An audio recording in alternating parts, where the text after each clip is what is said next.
incredible show tonight. I noticed lots of action on Twitter, a lot of action in the room,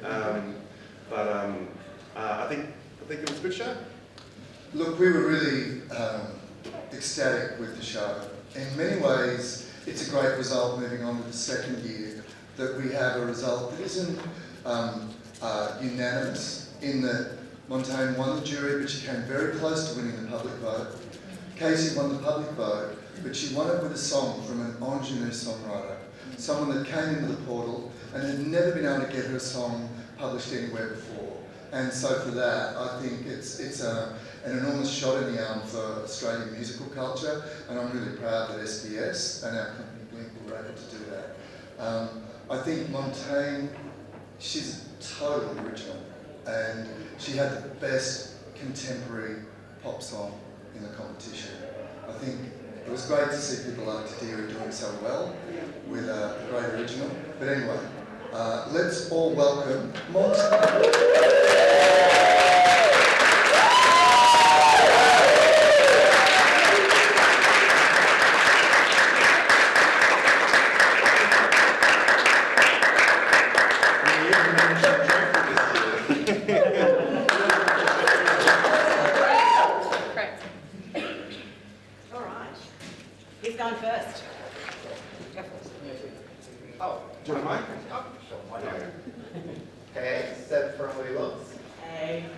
Absolutely love your staging. You said you weren't so much of a dancer, but there was a lot of dancing there. I know I can dance, but I'm not a dancer. Like, I haven't trained and stuff. There's choreography in that, so tell us about who put that together and what was the idea behind it. That was Mark Perkins. Is that how you said it? Yes. Yeah, Mark Perkins. He's the nozzle guy, in case anyone was wondering. He's a really choreographer. He did the whole thing. We initially had 5 dancers in Sydney that we rehearsed it with, we filmed them, and then we brought it to 5 dancers in the Gold Coast, and we rehearsed on Wednesday night, and that's sort of how it came together. Yeah. Can I just add one little thing? Like, when we started to do the choreography, when Jess says that Marco was the choreographer, Jess had all the ideas. It was just putting structure behind it. I think Marco would say, when we were doing the director's video, we just said to Jess, why don't you just interpret the song for 3 minutes? And it was the most incredible 3 minutes of watching that. And Marco really took that from that and just put structure around it. And it was terrific tonight. I'm going to stop talking. But the important thing is, it was a one-shot film clip, and that's never won at Eurovision. Anyway, I'll just pass it on. First time. Anyone else? Alistair? Hi Montaigne, Alistair Birch from Europhile. A great victory. Can you tell us where your name came from, and what does the 16th century have to teach us here in the 21st? Well, you probably know the name comes from Michel de Montaigne. He was like a French magistrate, but also, I guess, considered philosopher of his time. Loosely considered a philosopher because he read a lot, and then he just wrote about his thoughts about whatever he read and the things he experienced in his life. And I think what's refreshing about him is how open-minded he was, especially for the time. And that's sort of why I selected the name, because I thought like his ethos and way of seeing the world aligned with mine. And I'm a very, I think, open-minded person with like an edge for silliness and also seriousness, and I'm interested in,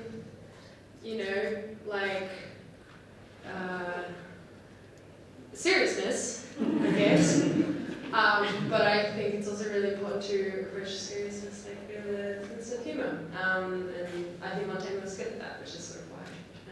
And I speak French, so it makes sense. Hi, I'm Curtis from ESC Australia. Talking about silliness and seriousness. Your look behind your staging and your makeup as well, it's very unique and different. Can you tell me where you got the inspiration behind your costume and your makeup design? Yeah, before I started preparing for Eurovision, my act, like Montaigne, I was touring a lot and doing festival shows, and I started to more and more like start painting my body and my face, and I would always lean towards this sort of like clown aesthetic with like little rosy cheeks, and I just find it, my music is quite, I guess serious. Like there's a lot of it that is a bit like grim and dark and self-serious especially. And I think it is fun to on stage offset that with like this sense of play.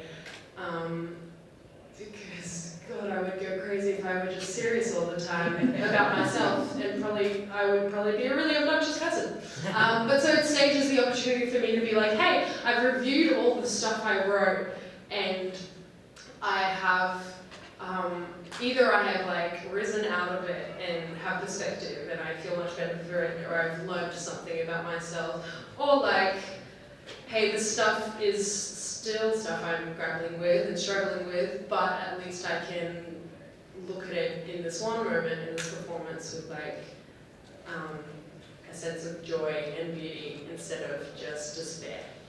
Yeah. Dale. Hi, Dale from Aussie Vision. Firstly, congratulations, well done. Thank you. In the performance as a one shot, you're so focused down that camera doing the performance.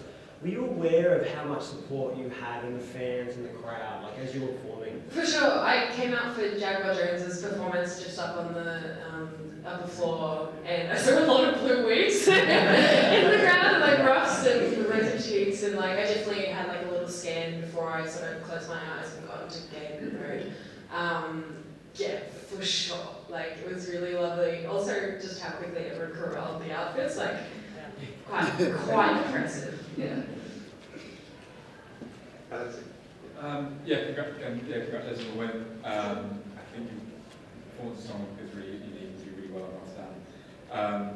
Maybe a bit premature, and if it isn't in the thinking, feel free to ignore the question, but is there some sort of idea of how close the performance in Rostam will mirror that of what's just happened?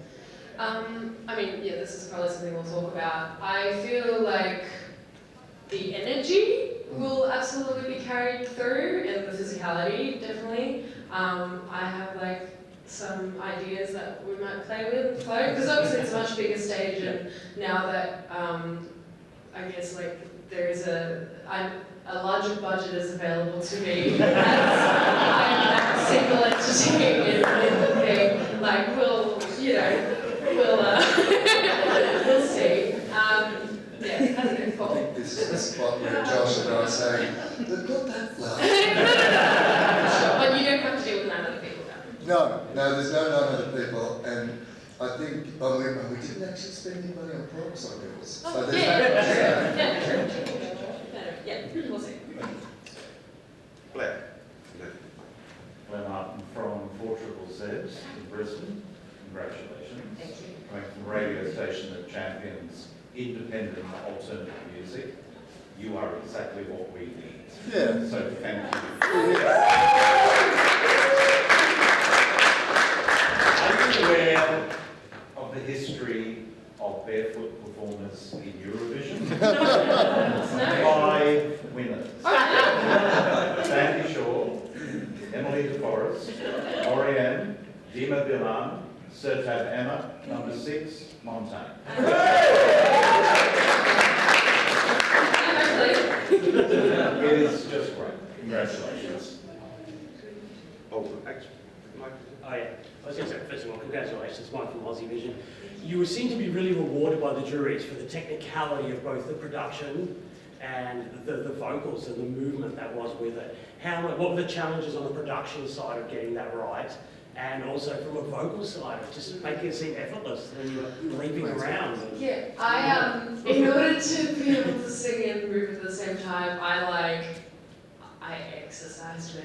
Like, not as hardcore as like Beyonce, for example, but I was like yoga, doing yoga, soccer, running, like just walking everywhere, making sure I was staying active, and singing is just something I do all the time, and practicing the song was important, and I was doing shows in between as well, so fitness is naturally developing from that anyway. Like my regular shows are that physical, if not more. I had it in me. But yeah, I look forward to getting even more fit. Because I will probably need it. And from the production side? Yeah. On the production side, when we choreographed the piece and we started to look at it, our director, Per Zachariasen, a Danish director who directed Eurovision in 2014 in Copenhagen, said, I think this is possibly a one-shot clip. And initially, a lot of the performances were coming down the axis of from upstage to downstage in a line. And Marco and I said, let's go with this to be an X. And so Jess had this impossible job in some of that of walking backwards to find the other dancers. And she invented this great thing where she went, and so it's like, look over here, you know, it's just like such an incredible little thing to do. But the challenge was that with Eurovision, you want that punch that you get from the lights. It's a beautifully lit show tonight by Paul Collison. You want to come out for things like, I thought I was elastic, boom, on the wide shot. And we couldn't do that with a one-shot clip. So there was discussion along the way, is this the right thing to do, is it not? And in the end, for those moments, we came right up. And Joe, the Steadicam operator, said, when Montaigne won, he went, oh, that's great, I think. And then he had to do it again. He was a champion. Like, it was an exhausting job for him. And like at the first rehearsal, he had to do it like 7 or 8 times, and he was freaking tuckered. And like, he's props to him because he was awesome. Yeah. Hi, Flo from OGAE Australia and Aussie Vision. I'd like to ask you, what does your win do for independent artists of Australia? Because unlike Vanessa and Casey and Dami, Guy, who are not a huge household name, what does this do for up-and-coming artists that don't get that radio play on the mainstream stations? Yeah. I hope it just sets a... I think, like Kate doing Eurovision last year was what sort of tipped me over the line, being like, actually, I will do it. And hopefully, like, me having done this will encourage other people, like Tadiri and Jaguar and stuff like that, also, like, getting involved. And hopefully, like, it also encourages, like, Australian commercial radio to, like, play small artists, Australian artists, you know, because like there's a quota that they need to be meeting, and I still don't think they are meeting it in favour of like big international artists. I understand that there's like a profit motive and stuff, but like, I don't know, I think there's really good indie music out there. Yeah. And Australia doesn't have, apart from Triple J of course, which does wonders, like there aren't that many channels to give indie artists like a proper financial living. Like, yeah, it just doesn't really exist unless there's no middle class of music really. It's either you're not making any money, you're working a second or third job, or you're killing it. But that takes a lot of like, I don't know, it's just, it's very difficult, yeah. I would probably point out that I think, you know, the result with Montaigne tonight is a huge part of that's got to do with the national final. So it is having Australia vote for Montaigne, which is thrilling for us because one, you don't know what's going to happen, but two, we get to send incredible performers each year. So I think for the growth of Eurovision in Australia, it's amazing, and just for the growth of, for all of us, just to learn on the job and do better and better each year, we're thrilled. Yeah. Last questions? Anyone? Nina Markovic, SBS Radio Australia. Tell us about your activism. I saw this beautiful bag designed by you, and it's sustainable. It had a little label. It's been sold outside the merchandise table. Tell us about your activism. Can you harness maybe those networks in Europe to get more support? Yeah. I did think about it like with this performance, whether I could sort of like weave a message or something in. I couldn't figure out how to do it within the time given in a way that also appeased my artistic sensibilities. Generally, like, I care about the world, and there's a lot right with it, but there's also heaps wrong with it. And I think with the platform I have, it is important for me to take advantage of that and like encourage people towards like compassionate decisions and points of view, hopefully. And just to make people aware of the issues that are important and are out there as well, because I don't know if I necessarily have like that much persuasive power, but what I can do is be like, hey, climate change is real, and also these political parties don't have good climate policy or policy for queer people, or, you know, I'm able to do that. I think that is important to me. Don't know how exactly I'm gonna like, what kind of concerted effort I could make taking to Eurovision, but like, activism for me is like an everyday thing, right? Like I'm not necessarily talking about it every day or with every like social media post, but it's like it's something that like is innate in me and will, you know, carry with me to Eurovision and beyond Eurovision for the rest of my life, probably. Yeah. We've got one One more last question. Congratulations, Montaigne. I'm really looking forward to supporting you in Rotterdam. You've said that Eurovision is the World Cup of pop. Now, there was probably a time when you were hoping to represent Australia with football. Yeah. That didn't happen. Are you pinching yourself now that you're still going to get the opportunity to represent us on a global stage? Some staging ideas there. What was the verb? Am I what myself? Are you pinching yourself? Oh, pinching myself. Yeah. Like I'm really excited. It feels surreal. Yeah, it's really unreal. I don't know if my brain has the capacity to think that forward into the future at the moment. Like I just don't know what it's going to look like or how it's going to feel. I think I might have computational errors if I try. But it's going to be sick. Congrats. Thanks, everyone.